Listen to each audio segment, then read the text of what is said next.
Hello, I'm Hannah, and for this tutorial I'm going to be showing you how to make an origami plant pot. I've got a couple over here which I've actually sown some seeds into. This one has got some mint seeds in there, nothing started growing yet, and I've got a lollipop stick in there which I'm actually using as a label so I can remember what I've sown into which pot. I've got another one here which, if you look closely, you can see we've got some lavender seedlings have just started to emerge.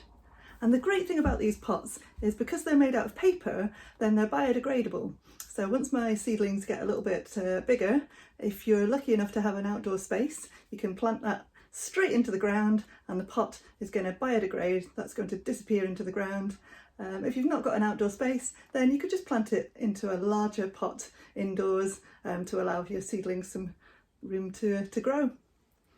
So to make your plant pots, you're going to need one sheet of A4 paper. That's the classic letter size paper. It's a great way of using up scrap paper. But for today's tutorial, I'm going to use a fresh sheet of yellow A4 paper, just because it'll show up a little bit better on my white desktop here, so you should be able to see what I'm doing on the camera.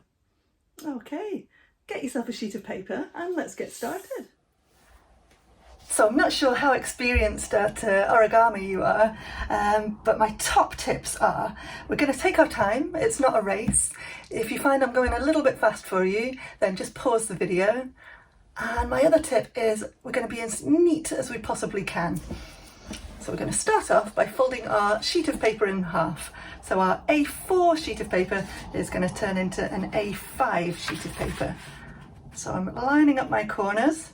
I want both of these corners to be lined up perfectly.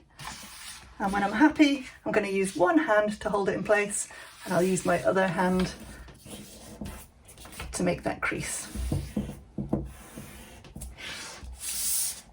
Lovely. Then we're going to fold it in half one more time.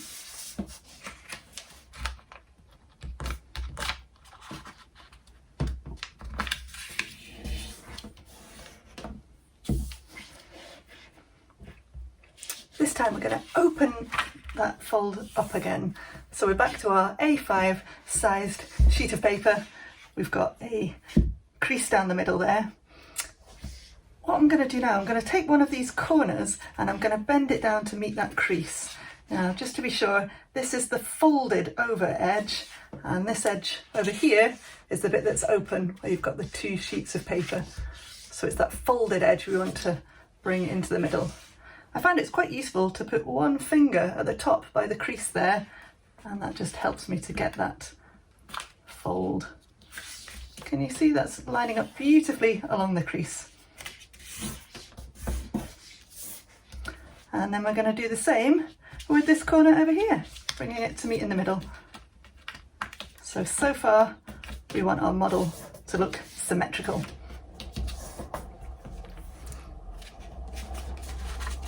Lovely. Next, we want to have a little look down here. Now we've got two sheets of paper here. What we're going to do, we're going to work just with that top one first of all.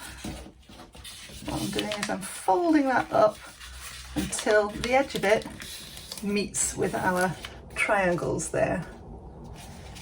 You see that? Just folded that up. And next, we're going to fold that up again.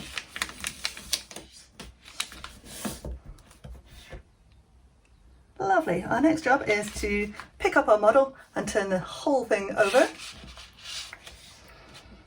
And again, we can see that central crease there. Now we're going to take one of the edges. We're still keeping symmetrical at this point. We're folding that over. So can you see that edge is meeting up beautifully on the central line? Giving it a good squash. We've got quite a few layers of paper here now, so that's getting quite thick and tricky, so really give it a good squash. And maintaining our symmetry, we're going to bring the other side in to meet it.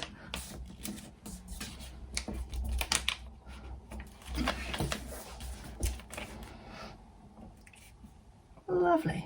Okay, the next step is a bit like that one that we did before. We're bending this edge over to meet just here. So folding that section in half, and then one more time all the way up here. So that is what you're aiming to have. Well done folks, you are nearly there, we're on the home stretch. Just got one final tricky little step to do.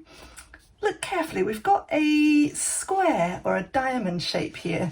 What we're wanting to do is we're wanting to fold that square in half. So I'm wanting this point over here to meet with this point over here. Okay, so I'm folding that over. Can you see my points have both met up just here? It's always useful to use the table to press down against. You'll notice I'm not worrying about pressing right at the end here. I'm mainly trying to get that crease along our square there. And again, we want to make sure that it's a really, really crisp crease. And finally, one little tricky bit. If you look here, you should be able to find an opening.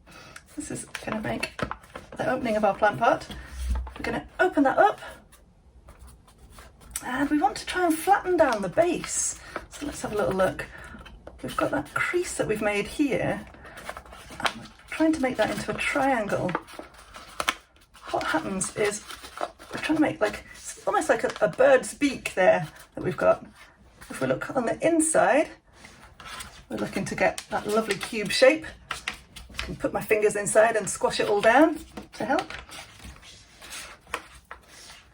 And on the bottom here, we're wanting that bird's beak to close over so that our pot will stand up. There we go, congratulations. So our final step now is to actually sow some seeds inside our pots. So I've got a big bag of gorgeous compost here. I'm filling my pot all the way to the top here. I'll just get rid of my big bag of compost. So for some seeds, like the small herbs that I'd sown earlier on, then you'd sprinkle them on the top and put another sprinkling of compost on the top there. But today I'm sowing a sugar snap seed. These are quite large seeds, so I'm going to use a finger to make a little hole in my pot there. Pop my seed in there and cover it over with the compost. My final job now is, I've got a saucer over here next to my lavender, and I've popped it on the saucer, and let's give it a little drink. And finally, I'm going to find a sunny windowsill for it, because our seeds need three things. They need some lovely, delicious compost with all the nutrients that it's going to need to grow. It needs that water there to help get it started, so it thinks it's been rained on. And we also need a little bit of warmth so that it thinks that it's spring. So let's put it in that nice sunny windowsill. And then once it starts to germinate, just like the lavender, it's going to need that light to help it to photosynthesize and actually grow as well. If you found your first pot a little bit tricky, don't worry, it gets a lot easier. With a lot of practice now, I can make these in under a minute. Well, happy gardening, folks. Good luck. Thanks for joining me.